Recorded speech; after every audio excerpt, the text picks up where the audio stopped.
వాడి బ్యాక్గ్రౌండ్ ఏమిటో అంతా తెలుసుకుని వచ్చి నాకు కనబడు. డబ్బు తీసి చేతికి నేనెవరినో తెలుసా? నువ్వెవరైతే నాకేమిటి?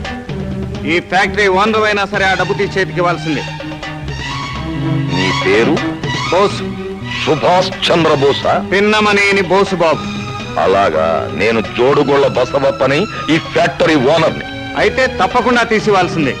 ఈ ఫ్యాక్టరీలో పనిచేసే వాళ్ళందరికీ యజమానివి, నీకే క్రమశిక్షణ లేకపోతే ఎలా? నా ఫ్యాక్టరీలో అప్పు తీసుకుని నన్నే దబాయిస్తున్నావా? అప్ప మా తాత తండ్రుల దగ్గర చందాలు పోగు చేసి ఈ ఫ్యాక్టరీ కట్టిన సంగతి మర్చిపోయావా? రైతులందరూ కలిసి చెరుకు పండించడం మానేస్తే నీ బతుకు అప్పుల పాలు కాదు, ముష్టి చిప్పల పాలవుతుంది. అంత నోటి దురుసుతనం పనికిరాదు. డబ్బు తీసి ఇవ్వకపోతే నాలో అసలు దురుస్తనం బయటపడుతుంది.